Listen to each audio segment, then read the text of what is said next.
Hey, what's going on, guys? Indy here with Ultimate Tour Review. Start looking at another dash camera. This is going to be the Botslab. This is the G980H multi-channel camera. Now, this one's kind of interesting here because it's not a two-camera channel. It's not a two-camera dash cam. It's not a three-camera dash cam, which I've done a few of those. It's a four-camera dash cam. I'm like, wait a minute, where are they putting the fourth camera on this thing? Actually, a really interesting design. I've kind of looked at this thing online a little bit already, and I'm like, you know what? I can't wait to get this thing out of the box because this design on this thing is pretty unique. And also you can kind of customize it to kind of how you want. Do you want, you could run 3 dash cams on it. I mean, you could run 4 like it says. You could do 2. I mean, it's kind of cool what you can do with this thing. So we're gonna get this thing popped open, guys. Check it out and see if this thing, really kind of lives up to the hype of what this dash camera really is. And is it worth having it for your vehicle? We're gonna get this thing installed, see if it really, in action, does it really work well? Or is it kind of just like, it works okay? And what really makes or breaks a lot of these dash cameras is the app. Is the app easy to use? Is it, can I pull it up at the scene of an accident, download a video really quick, and is it good to go? That's going to be the big question there.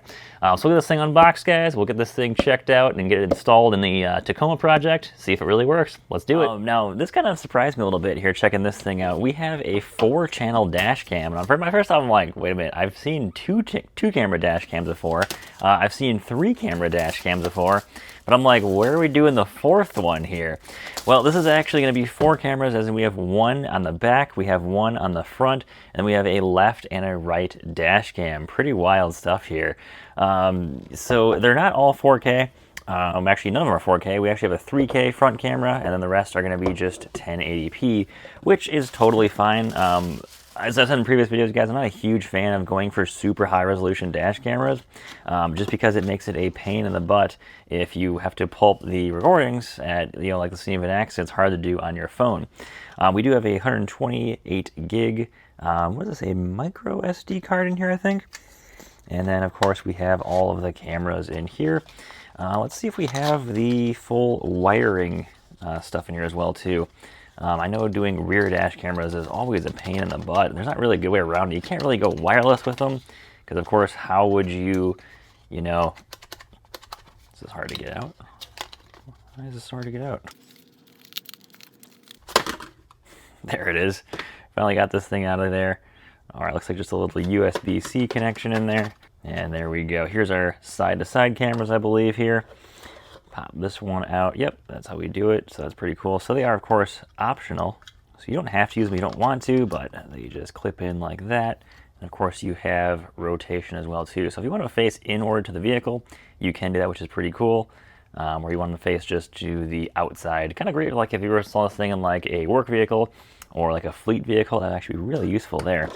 Let's see here what we have for connectivity in here. I'm assuming we have all of the usual cables and stuff that we're, of course, going to need. Yeah, looks like we got everything in here. Cool. So I'm going to get this installed in the Tacoma, and we're going to see how this thing works pretty well. But before we do that, guys, I want to check out the rest of this kit here, see what else is in here. And let's check out this quick start guide. Help us get going here pretty easily. What is this? Protected, now on recording. That's kind of cool. A little bumper stick there you can throw on.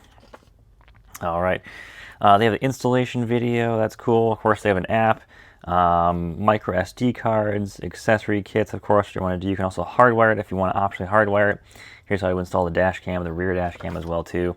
And that's pretty simple. These are usually really easy to set up and go. Dash cameras now are getting super simple to use, so this is not surprising at all. Let's get this thing installed here, and we are going to see just how well this thing works out. Here's that front camera here. We're going to remove this. Nice. Pretty cool lens up here. I like the adjustment too. So when you're putting this on, of course, a windshield, you can make adjustments up, down, left, right. Sometimes your windshield, of course, is not going to be, perfect. I just have any adjustment on this at all. So you're just sticking this on the windshield, and you're going to, of course, make your adjustments right here then. All right, guys, here's our windshield. Of course, you want to clean this really well. You then can take off the little sticky tape here, and then, of course, that's just going to stick right on there. And that actually should do pretty good right there on the windshield. And then, of course, these side cameras are going to be pretty nice. I guess on these side cameras, I'm going to want to have mine probably in just a hair, probably like that, because otherwise I'm going to be hitting the A-pillars with most of the camera there. So probably looking at around like that, I would say.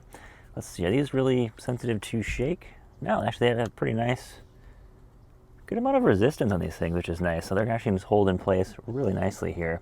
Let's get the camera installed, get the app going, and we'll go from there and take a test drive. All right, guys, so at the end of the day, this is a pretty sweet dash camera. Whether or not you like kind of the side cameras, of course, they are optional. You can take them off if you want, which is actually a pretty cool touch there. If you only want maybe one side camera, you can do that too, which is pretty awesome. I like this overall design. My only complaint here is I wish we had a bit more adjustability on this thing here, and of course a way to tighten down these screws if they ever become loose. I've had a few dash cameras that have had that issue in the past where this becomes loose and the dash camera kind of just, you know, flops around on the windshield. So I'd like to see some more adjustability on this piece here, would be awesome. Also, not a huge fan of having the you know, connections here. I'd like to see them somewhere at the bottom of the camera or maybe on the top, so you can hide the wires better, because there's no way to hide the wires here unless you're of course running it up through your headliner. If you're running through your headliner, this is actually going to be fantastic. This would be a great option there. But other than that, guys, of course you have to wire in the rear camera. I usually never put in a rear camera anyways. I've been involved in 3 car accidents now where a dash camera has come into play, and I have never once actually needed the rear camera. So it's cool if you can install it, but you don't actually need it. And of course, having these 3 cameras in this thing, this is kind of cool. I do like this a lot. And it also gives the option to have, you know, say, hey, do you want to have the camera facing you in the car, or you want it just facing out the window, giving you a left or right orientation? Basically a kind of nice, you know, privacy, yet also having, you know, a basically rear cameras or side cameras that would give you basically the same effect legally to be able to record, you know, outside of the vehicle, and you're still kind of getting something else other than just the front of the vehicle. So pretty cool design there. Overall, the app works pretty well as well too. You have to create an account, which kind of sucks. I like the dash camera apps where you don't need to create an account. You don't remember to log in or anything, which is, you know, always a pain in the butt, especially if you get into an accident, you know, and you're unlogged in from the app. You got to figure out the login, go log in, then re-download the app, then, you know, power it back up, and it's kind of a headache, you know. So not having a login, I like to say, is always a big plus if you can find the dash camera without one. But other than that, it works just fine.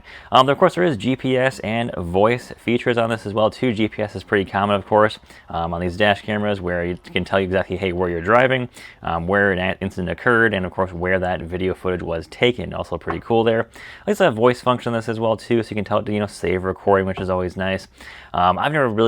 I've used plenty of dash cams now. I've really never used the voice functions at all, even when I've been in accidents, because of course it's always recording, so I can just pull back up the latest recording when I got into the accident and I'm good to go. So to me, it just kind of seems redundant to say, hey, save the recording, when it's already saving anything at this point everywhere. So not really too much of a concern there, guys, but other than that, pretty solid dash camera. Like it so far, and yeah, definitely gonna check this thing out, guys. I'll put a link in the description onto Amazon if you want to check this out, guys. Thanks for watching. Take care. Have a great day. Stay safe out there.